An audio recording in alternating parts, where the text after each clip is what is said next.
Dobrý deň, patríte aj vy k obchodníkom, ktorí nemajú radi telefonovanie, nedarí sa im dohodnúť stretnutie s klientom a celková úspešnosť telefonovania sa blíži k bodu mrazu? V tom prípade mám pre vás toto video, v ktorom vám prezradím jeden z trikov, vďaka ktorému sa moja úspešnosť telefonovania zdvojnásobila a ja som tak pri tom isté počte telefonátov zdvojnásobil počet dohodnutých stretnutí a menejkrát som počul nie.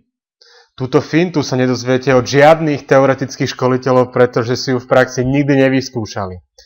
Odsledoval a otestoval som ju na vlastnej koži ešte v čase, keď som robil obchodníka.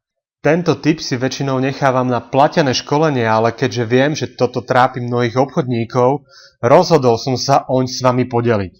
Moje meno je Martin Mažár a pomáham obchodníkom a podnikateľom zvyšovať predaj, aby za ten istý čas práce zarobili viac peňazí. Prvýkrát som dvihol telefón so zámerom zavolať klientovi pred 13 rokmi, keď som pracoval pre Českú poisťovňu Slovensko. Priznávam sa, vôbec som v telefonovaní nebol dobrý. Telefonovanie pre mňa bolo nočnou morou a úspešnosť dohodnutia stretnutia bola veľmi nízka.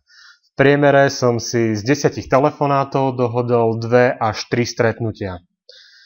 Tí, čo ma poznajú osobne, však vedia, aký som. Nikdy sa nevzdávam, makám, kým sa mi to nedostane, tak povediac do krvi. Nepovažujem sa za šikovného človeka a všetko, čo som v živote dosiahol, bolo tvrdo vydreté. A presne takto bolo aj s telefonovaním. Na začiatku som mal úspešnosť dohodnutia stretnutia nízku. Postupne sa však zvyšovala, až mi z 10 telefonátov sa podarilo dohodnúť 6 až 7 stretnutí. Za môjim úspechom stála analýza telefonátov. Analyzoval som, prečo mi ľudia hovoria nie, skúšal som nové formulky a spôsoby telefonovania. Jednou z tých vecí, ktoré zabrali a posunuli moje telefonovanie k vyššej úspešnosti bolo, že som to urobil úplne inak než všetci ostatní. Všetci tvrdili, aj dodnes tvrdia, najmä teoretickí školitelia a ľudia, ktorí nikdy netelefonovali, že vždy, keď telefonujete klientom, tak treba predstaviť firmu.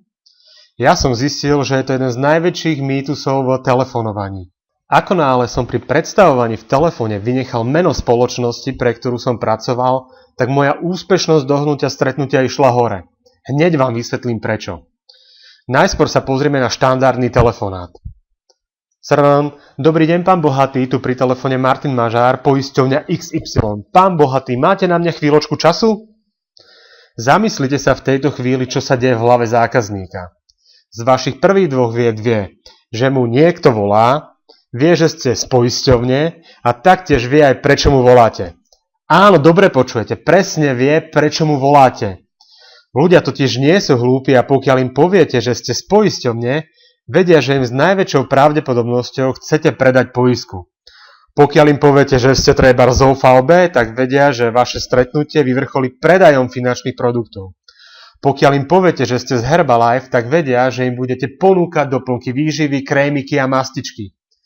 Ľudia jednoducho nie sú hlúpi a hneď si dajú 2 a 2 dokopy. Vžite sa teraz do role klienta, ako zareagujete v telefóne vy, keď viete, že vám chce niekto niečo predávať. Privítate ho s otvorenou náručou alebo sa snažíte zo stretnutia vykľúčkovať.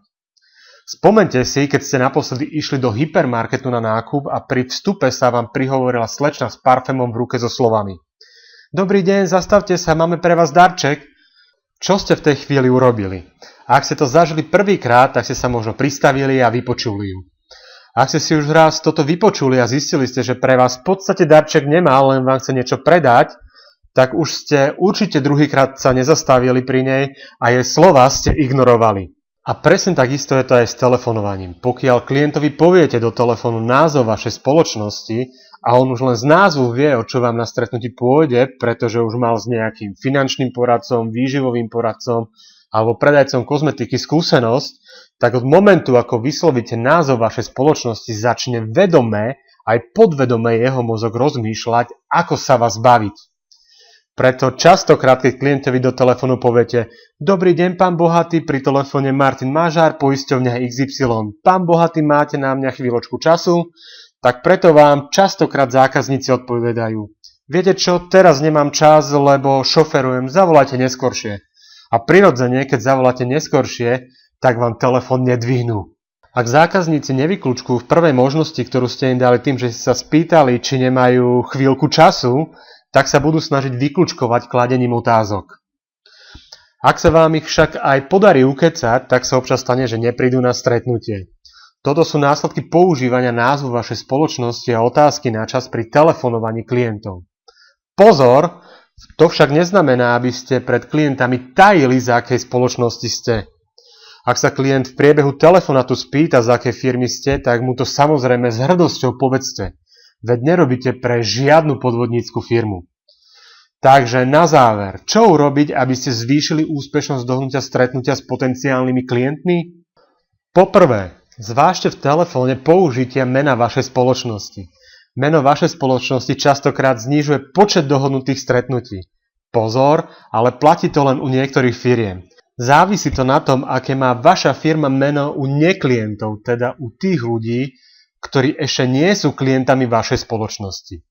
Po druhé, vypustíte z vášho telefonátu vetu, máte na mňa chvíľočku času? Alebo nemáte minútku?